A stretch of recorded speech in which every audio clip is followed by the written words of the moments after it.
Assalamualaikum warahmatullahi wabarakatuh.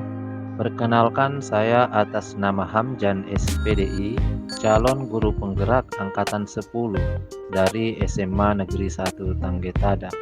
Pada video kali ini saya akan memaparkan jurnal refleksi dwi mingguan dengan menggunakan model 3, yaitu Six Thinking Hats atau teknik 6 topi pada modul 2.1 pembelajaran berdiferensiasi. Pada pendidikan calon guru penggerak angkatan 10 ini, saya didampingi oleh fasilitator yaitu Pak Rasmadan dan pengajar praktik yaitu Pak Taufik. Refleksi dengan model Six Thinking Hats diperkenalkan oleh Edward de Bono pada tahun 1985. Model ini melatih kita melihat satu topik dari berbagai sudut pandang yang disimbolkan dengan 6 warna topi. Setiap topi mewakili cara berpikir yang berbeda. Beberapa di antaranya terkadang mendominasi cara kita berpikir.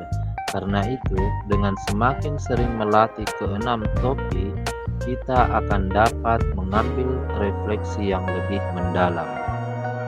Yang pertama, faith disimbolkan dengan topi putih, yaitu tuliskan informasi sebanyak-banyaknya terkait pengalaman yang terjadi. Informasi ini harus berupa fakta, bukan opini. Pada modul 2.1 dengan tema memenuhi kebutuhan belajar murid melalui pembelajaran berdiferensiasi, berikut ini akan saya uraikan rangkaian kegiatan yang saya telah ikuti. Konsep alur belajar merdeka adalah rangkaian kegiatan yang harus dilakukan oleh calon guru penggerak, yaitu pada tanggal 6 Juni 2024 saya melakukan pretest paket modul 2. Selanjutnya saya mempelajari materi pada bagian mulai dari diri. Selanjutnya pada tanggal 7 sampai 10 Juni 2024 saya mempelajari materi pada eksplorasi konsep secara mandiri, dilanjutkan dengan diskusi pada forum diskusi dengan sesama CGP. Pada tanggal 8 Juni, kami melaksanakan Lokakarya 2 yang dipandu oleh pengajar praktik. Kegiatan selanjutnya yaitu pada tanggal 11 sampai 12 Juni 2024, kami berdiskusi di ruang kolaborasi secara berkelompok, kemudian mempresentasikannya. Selanjutnya tugas kelompok tersebut kami upload di dalam LMS. Pada tanggal 13 sampai 14 Juni, kami mengerjakan tugas demonstrasi kontekstual, yaitu membuat RPP berdiferensiasi yang kami upload ke dalam LMS. Selanjutnya pada tanggal 19 Juni 2024, kami menjawab beberapa pertanyaan pemantik di bagian elaborasi pemahaman pada LMS. Dilanjutkan pada tanggal 20 Juni 2024, kami melakukan diskusi secara virtual yang dipandu oleh instruktur yaitu Ibu Mila Ratnasari tentang cara menyusun RPP berdiferensiasi yang benar. Dan pada tanggal 21 Juni masuk pada jadwal pelaksanaan aksi nyata, yaitu mengimplementasikan RPP berdiferensiasi yang telah dibuat pada demonstrasi kontekstual. Kegiatan aksi nyata ini selanjutnya akan saya implementasikan pada awal semester di tahun pembelajaran 2024-2025. Refleksi selanjutnya yaitu feeling, disimbolkan dengan topi merah, yaitu gambarkan perasaan Anda terkait topik yang sedang dibahas, misalnya perasaan saat mempelajari materi baru atau saat menjalankan diskusi kelompok. Perasaan saya setelah mempelajari materi modul 2.1, saya sangat senang karena banyak hal baru yang saya dapatkan, di antaranya Saya memperoleh ilmu baru tentang cara membuat RPP pembelajaran berdiferensiasi untuk memenuhi kebutuhan belajar murid. Saya juga tertantang untuk melakukan perubahan yang lebih baik dalam diri maupun untuk lingkungan sekitar saya. Yang ketiga, yaitu benefit, disimbolkan dengan topi kuning. Tuliskan hal-hal positif yang terkait dengan topik tersebut. Pada modul 2.1 ini, banyak hal positif untuk digali dan dikembangkan, di antaranya bagaimana merubah paradigma lama ke paradigma baru, bagaimana menemukan rancangan baru dalam membuat strategi pembelajaran, bagaimana membangun kerjasama antara pihak guru, kepala sekolah, wali murid, dan murid dalam menyukseskan pembelajaran berdiferensiasi, membiasakan dalam pemanfaatan teknologi karena pembelajaran berdiferensiasi adalah pembelajaran dengan berbagai macam konten termasuk teknologi.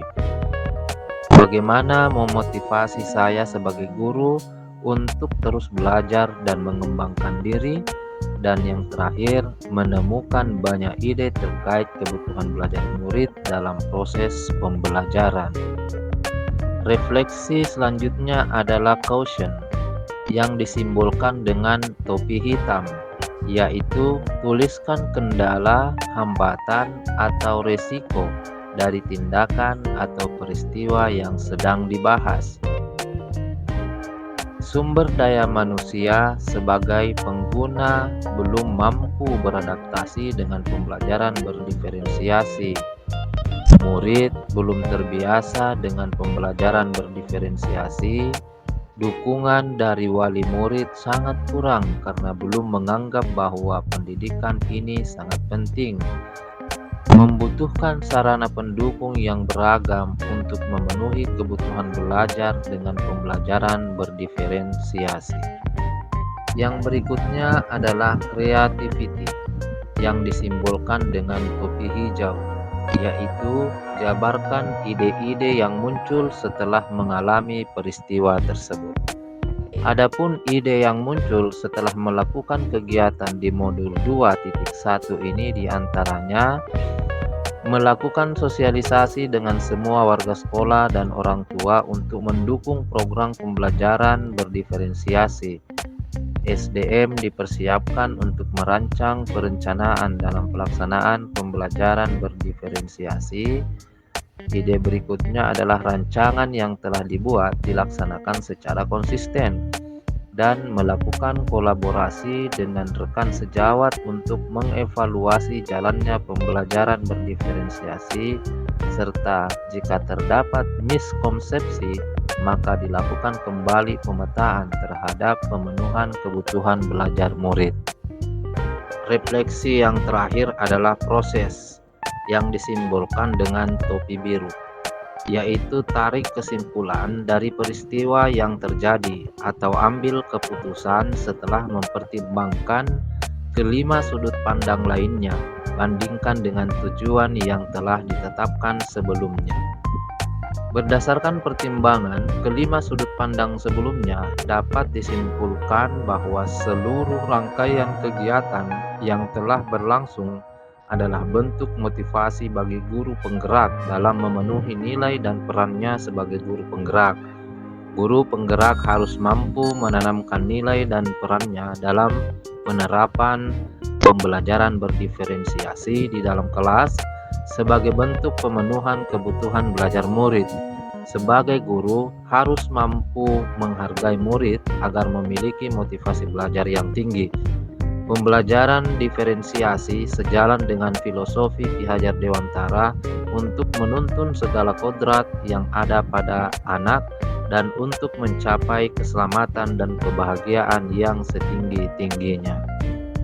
Nah, ini adalah dokumentasi kegiatan-kegiatan yang telah saya laksanakan pada modul 2.1.